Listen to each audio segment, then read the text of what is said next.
So coming back to women, yeah, so women ప్రొటెక్షన్కి సేఫ్టీకి ఈ నగరాన్ని ఒక సేఫ్ స్పేస్గా చేయడానికి కొన్ని చూస్తూ ఉన్నాం. What else can we expect? See, first thing is, today Hyderabad is the city which has got, మొత్తం చూస్తే నా దేశం చూస్తే 5 లక్షల సీసీ కెమెరాలతో మొత్తం భారతదేశంలో ఉన్న 65% సర్వేలెన్స్ ఇక్కడే ఉంది హైదరాబాద్లో రైట్ నౌ.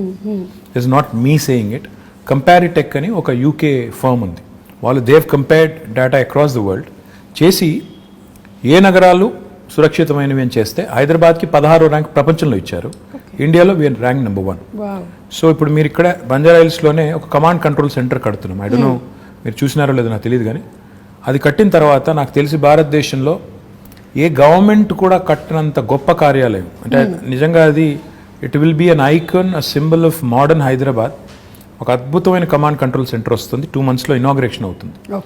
దాని ద్వారా కూడా మన ఉద్దేశం ఏంటంటే అది అందమైన బిల్డింగ్ కట్టాలని కాదు, 5 లక్షలుగా ఉన్న సీసీ కెమెరాస్ని రెట్టింపు చేసి డబుల్ చేసి 10 లక్షలకు తీసుకొని పోయి every nook and corner in Hyderabad the citizen should feel safe. Be it man, women, child, whoever it is, they should feel safe that నేను ఎక్కడికి వెళ్ళినా నేను సురక్షితంగా ఉంటాను. మీరు చూస్తే హైదరాబాద్లో చైన్ స్నాచింగ్లు తగ్గాయి. ఎందుకు? Because they know any chain snatcher నేను ఏమైనా చేస్తే దొరికిపోతాను తెలిసిపోయింది కాబట్టి ఒళ్ళు దగ్గర పెట్టుకుని ఉన్నారు. ఇందాక నేను చెప్పాను పేకాట క్లబ్బులు, గుడుంబా గబ్బులు ఇవన్నీ పోయినాయి కాబట్టి హైదరాబాద్ చాలా ప్రశాంతంగా ఉంది. Now coming to women safety, this government KCR garu initial డేస్లో ఒక రివ్యూ పెట్టి all women officers and police ఆఫీసర్స్తో ఈ took a fantastic initiative call the she teams. నేను ఒక షీ టీమ్స్ ఒక ఎగ్జాంపుల్ నేను మొన్న కూడా చెప్పాను, మళ్ళీ కూడా చెప్పాలి. నా ఫ్రెండ్ ఒక ఆయన ఉన్నారు, నా చిన్నప్పటి friend, childhood friend, is a doctor. His wife in Secunderabad, they used to live in Secunderabad. She went to a supermarket one day. ఇంటికి వచ్చి she was upset. ఏంటి అంటే అక్కడ some guy there was I think clicking pictures or something. So she was very upset. So she told my friend and his instant reaction was initially నన్ను call చేద్దాం అనుకున్నాను. నాకు call చేసి he wanted to complain. But then try చేద్దాం అని చెప్పి he called she teams directly. Okay. And he narrated the story to me after. Next day ఆ తర్వాత రోజు ఎప్పుడో కలిసినప్పుడు చెప్పారు. Within 2 hours, he got 5 phone calls. They traced the guy, took the phone, reprimanded him, and పట్టుకుని తిట్టి వాడికి counselling ఇచ్చి ఇట్లా చేయకూడదు ఫోటోలు తీశాడు. ఫోటోలన్నీ డిలీట్ చేసి ఇంకోసారి చేస్తే కేసు పెట్టి జైల్లో పెట్టి బయటికి రాకుండా చేస్తామని బెదిరించి 2 గంటల లోపల ఒక సామాన్యుడు ఫోన్ చేస్తే పరిష్కారం లభించింది. Quick action, dedicated force for that. ఇది చాలా ఇంపార్టెంట్. ఫోకస్ ఇది కేసీఆర్ గారు షీ టీమ్స్ పెట్టిన తర్వాత ఫోకస్ వచ్చింది విమెన్ సేఫ్టీ మీద. దాంతోపాటు టెక్నాలజీని చాలా విస్తృతంగా వాడుతున్నాం. హాకై లాంటి అప్లికేషన్స్. ఇన్ఫాక్ట్ నేనైతే మొన్న సైబరాబాద్ కమిషనరేట్లో ఒక ఇంటిగ్రేటెడ్ ఆపరేషన్ సెంటర్ ప్రారంభించాం. అక్కడ మొత్తం ఒకటేసారి స్క్రీన్ మీద మన ఇండియాలో లేదు అంత పెద్ద ఆపరేషన్ సెంటర్ మనం స్టార్ట్ చేసాం.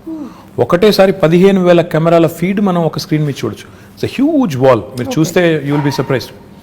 అలాంటి వాల్ మీద చూస్తే నేను మా వాళ్ళకి అది ఇనాగ్రేట్ చేసినప్పుడు హోమ్ మినిస్టర్ గారు నేను అంతా వాళ్ళకి డీజీపీ గారికి ఏం రిక్వెస్ట్ చేశానంటే, సార్ భారతదేశంలో ఎక్కడున్నా లేకపోయినా మన దగ్గర ఒక సర్వీస్ స్టార్ట్ చేద్దాం. ఒక అమ్మాయి ఎక్కడన్నా డిస్ట్రెస్లో ఉంటుంది, ఎందుకంటే ప్రియాంక రెడ్డి ఇన్సిడెంట్ జరిగింది. సరే 4 రోజుల తర్వాత న్యాయం కూడా జరిగింది. సరే మానవ హక్కులు వాళ్ళు ఏమనుకున్నా ఎవరేమనుకున్నా I think whatever has happened has happened. And most of the women were happy about it. Justice prevailed. I think that's what I believe in. Now ఒక అమ్మాయి ఎక్కడన్నా డిస్ట్రెస్లో ఉంటే, అమ్మాయి కావచ్చు, చైల్డే కావచ్చు, ఇంకెవరో కావచ్చు, ఒక SOS బటన్ నొక్కితే ఫస్ట్ రెస్పాండర్ కింద డ్రోన్ రావాలి with a camera and with a siren blaring. అప్పుడు ఏమవుతుంది, హైదరాబాద్లో ట్రాఫిక్ అంతా దాటుకుని వచ్చేసరికి ఒక 10 నిమిషాలు పడుతుంది.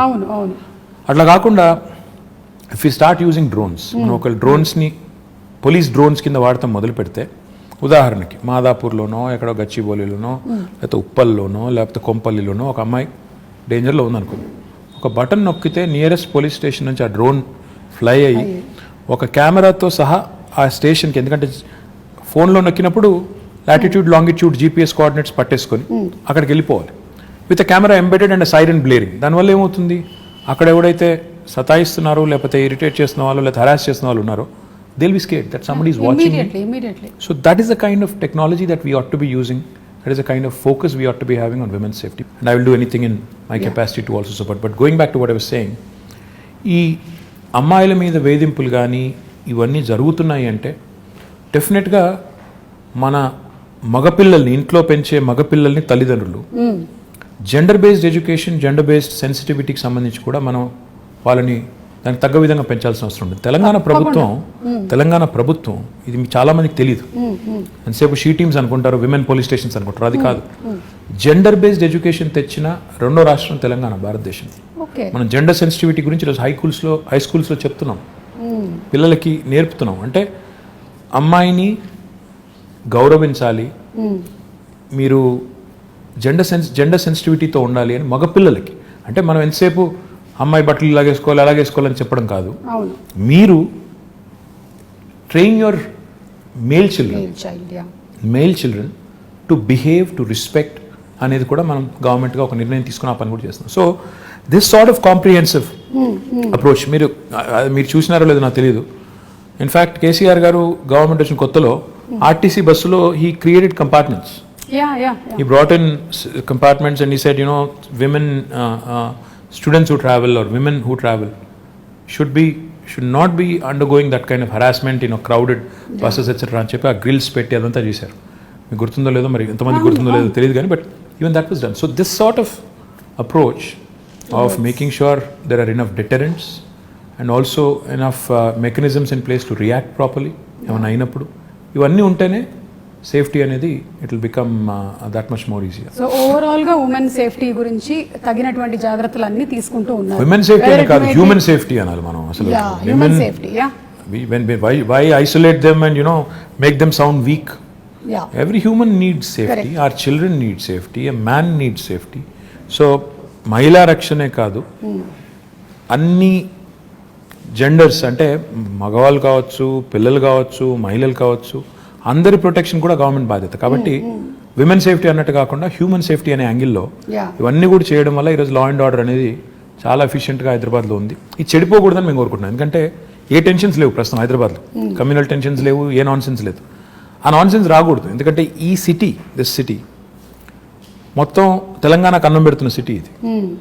మనం దీన్ని చెడగొట్టుకుంటే, ఇక్కడ వాతావరణాన్ని కలుషితం చేసుకుంటే అందరం దెబ్బతింటాం, తెలంగాణ దెబ్బతింటుంది. కాబట్టి ఆ దిశగా మా ఫోకస్ అంతా కూడా.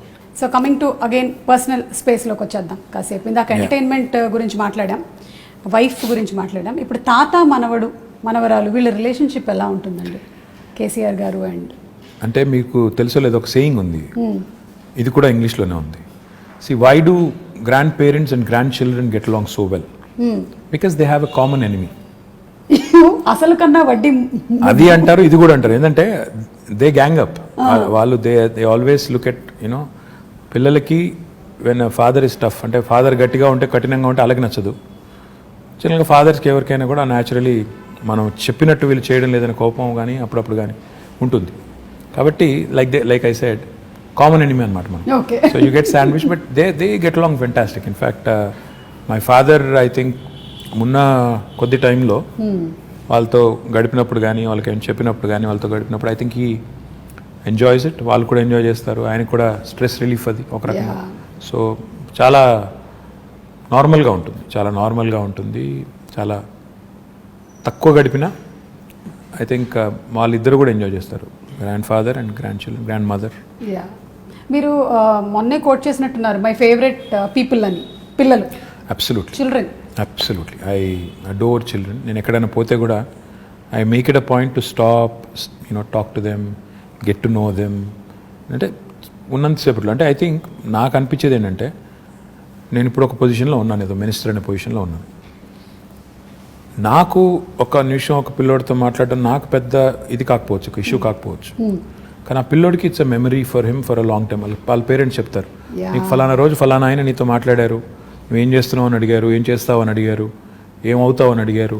అంటే for them it's a memory. So that's what I keep thinking. You impact them so much. చెప్పాలి మనం, అంటే బాగా చదువుకో, లేకపోతే ఇంకా తినట్లేదా ఇంట్లో, సన్నగా ఉన్నది 7 ఏళ్ళకి ఇంకా పెరుగుండాలి కదా, పెద్దగా ఉండాలి కదా, ఇంట్లో తిను, ఆ టైప్లో చెప్తూ ఉంటాను. అండ్ ఎవరైనా పిల్లలు వస్తారు కొంతమంది, మేము హై స్కూల్లో మంచి మార్కులు వచ్చిన తర్వాత 10th అప్పుడప్పుడు వచ్చి కలుస్తుంటారు, వాళ్ళు బొకే ఇచ్చి అదంతా ఇచ్చి అడుగుతుంటాను, ఏం చేస్తావు అంటే, ఒకరు డాక్టర్ అంటారు, ఒకరు ఇంజనీర్ అంటారు, ఒకరు రాకెట్ సైంటిస్ట్ అంటారు. So just give them a Pat on the back. కొద్ది ఒక నిమిషం ప్రోత్సాహం ఇచ్చే మాట వాళ్ళకి ఏంటంటే అది ఒక మెమరీ. సో మనం అది గుర్తుపెట్టుకోవాలి. ఇంకా చిన్న పిల్లలు ఉంటారు, వాళ్ళతో మాట్లాడినప్పుడు నో ఎజెండా, అసలు నేను ఎవరో తెలుసా అంటే కొంతమంది గుర్తుపడతారు, కొంతమంది ఎవరో తెలియదు అంటారు.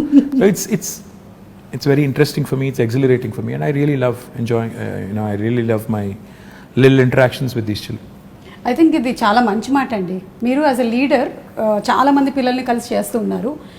ఇంట్లో కూడా చాలా మంది చేయాల్సిన పని ఇది. ఒక్కోసారి డిస్కరేజ్ చేస్తూ ఉంటారు అనమాట. అది పిల్లలు అంటే మా ఇంట్లో మా పిల్లలు ఒప్పుకోరు. ఇప్పుడు నేను చెప్పిందంతా నువ్వు డిస్కరేజ్ చేస్తావని నన్ను అంటారు. Okay, so fathers are generally strict. I don't know, అంటే నేను I don't want to be, but I end up being, yeah, which is not a good thing.